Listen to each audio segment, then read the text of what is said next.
अस्सलामु अलैकुम वरहमतुल्लाहि वबरकातुहू। अज असी नए टॉपिक के नाल तुहाडे सामने हाज़र होए हाँ कि अल्लाह तबारक व तआला ने आदमी नू दो चीज़ों के मुरक्कब नाल पैदा फरमाया।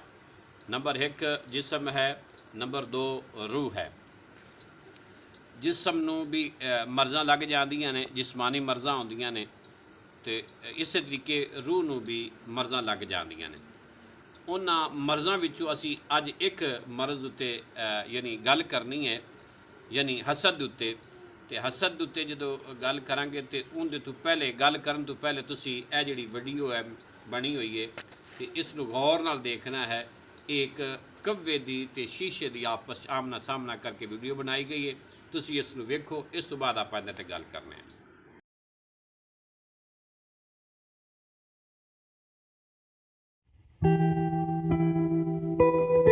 तुसी ये वीडियो तो वेख लई ने, वेखण तो बाद हुण तुसी जिहड़ा है ना इस चीज़ नू पिक करना है भी यह जिहड़ी साडे सामने बिल्डिंग है इनू बड़ी नू तकरीबन अरसा 2 साल तो हो गया। तो इहदे उत्ते लिखाना ने यानी एक शीशा लवाया। ये शीशा लगन तो बाद तकरीबन जिहड़ा है ना ये उस वक्त तो अज तक एक कव्वा रोज़ाना आके इहदे नाल झपटदा है, इहदे नाल रोज़ाना आके अपना झगड़ा करदा है। ये तकरीबन असी 2 साल तो ये देखते पे हाँ। असी हैरान हो गए सां कि ऐसा केड़ा मामला हो गया जिंदी वजह तो करके कव्वा रोज़ाना आते इस शीशे नाल ते झपटदा है ते झगड़दा है। तो वो जिस वक्त असी इहदे ते गौरो फिक्र किया तो असी अपने दिली तौर पर इस पर गौर करके सोचा असी इस कव्वे तो ये कव्वे की जिंदगी तो ये देखा कि जो शीशे के सामने आया उसने अपनी अहमद नूं देखा। जो अपनी अहमद नूं देखा ना तो अहमद नूं वेख के अपनी छवि नूं वेख के ते इस कां दे बारे च उन्होंने हसद पैदा हो कि ये कां इत्थे क्यों है, कव्वा इत्थे नहीं होना चाहिए। तो लिहाजा वो रोज़ाना की बुनियाद पर वो शीशे के विच जो आंदा है तो अपने आप नूं देखदा है, हम जिन्स हो के तो उहदे नाल झगड़ा शुरू कर दिंदा। जो झगड़ा शुरू करता है तो हार थक के अगर कव्वा होवे तो उहदे नाल झगड़ा करे।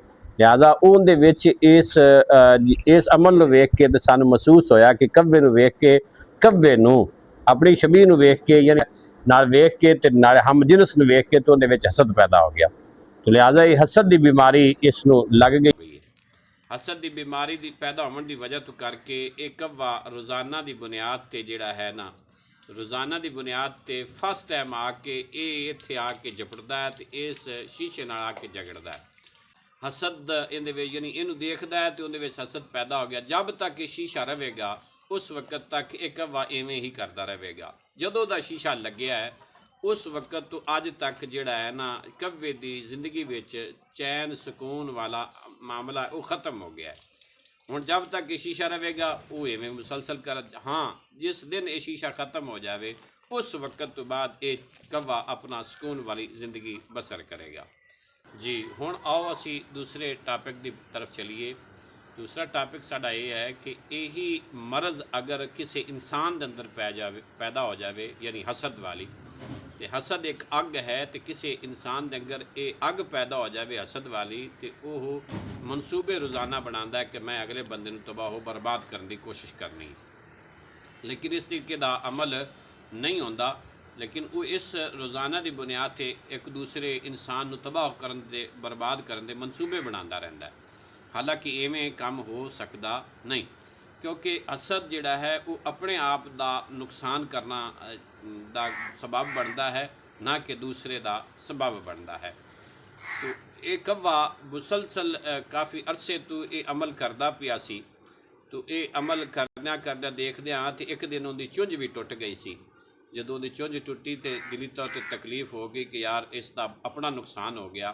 तो दोस्तों इस तो सबक असी सीखना है कि शीशा उस तरीके कायम रहा जिसनों नुकसान पहुँचावन आंदा सी, लेकिन मेरे दोस्ता इस तरीके उनका अपना नुकसान हो गया, शीशे का कुछ भी नुकसान ना हो सकिया। तो इस तरीके अगर इंसान के अंदर मर्ज़ ये पैदा हो जाए हसद की तो दूसरे इंसान नुकसान पहुँचावन की कोशिश करता है। जिस तरीके हसद कव्वे के अंदर पैदा होया सी ते उनकी जिंदगी में चैन सुकून खत्म हो गया। इस तरीके जिस बंदे दे अंदर हसद पैदा हो जाए उनकी जिंदगी में चैन सुकून नामी जिहड़ी चीज़ होंदी वो ख़त्म हो जाती है। ਬਲਕਿ ਉਹ ਅੰਦਰੋਂ ਅੰਦਰੋਂ ਸੜ ਬੁਝ ਕੇ ਕੋੜਾ ਹੋ ਜਾਂਦਾ ਹੈ। ਤੋ ਲਿਹਾਜ਼ਾ ਇਸ ਚੀਜ਼ ਤੋਂ ਇਹ ਹਸਦ ਵਾਲੀ ਅੱਗ ਜਿਹੜੀ ਹੈ ਬੰਦੇ ਨੂੰ ਤਬਾਹ ਬਰਬਾਦ ਕਰ ਦਿੰਦੀ ਹੈ। ਤੋ ਦੋਸਤੋ, ਜਿਸ ਬੰਦੇ ਦੇ ਅੰਦਰ ਇਹ ਹਸਦ ਆ ਜਾਂਦਾ ਹੈ ਉਹਦੇ ਮਾਮਲਾਤ ਬੜੇ ਖਰਾਬ ਹੋ ਜਾਂਦੇ ਨੇ। ਉਹ ਅਗਲੇ ਬੰਦੇ ਨੂੰ ਤਬਾਹ ਬਰਬਾਦ ਕਰਨ ਦੇ ਬੜੇ ਬੜੇ ਮਨਸੂਬੇ ਬਣਾਉਂਦਾ ਹੈ, ਲੇਕਿਨ ਉਹਦੇ ਮਨਸੂਬੇ ਕਾਰਗਰ ਸਾਬਤ ਨਹੀਂ ਹੋ ਸਕਦੇ।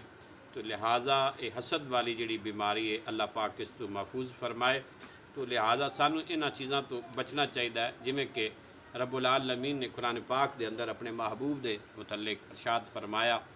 رب العالمین فرماندا پہ بسم اللہ الرحمن الرحیم ومن شر حاسد اذا حسد، اور حسد کے شر سے جب وہ مجھ سے جلے، یعنی جڑا حسد کرن والا ہے اندے اللہ پاک اس دے حسد تو رب العالمین محفوظ فرمائے، کیونکہ جلن دا لفظ جڑا ہے قرآن پاک چ آیا ہے۔ تو لہٰذا اس اگ دے وچ جڑا مبتلا ہے اللہ پاک اس نو محفوظ فرمائے۔ نقصان اپنا ہی کردا ہے، کسی دا نقصان وہ نہیں کر سکدا۔ لہٰذا یہ حسد چیز جڑی ہے یہ انسان دے عملاں نو کھا جاندی ہے۔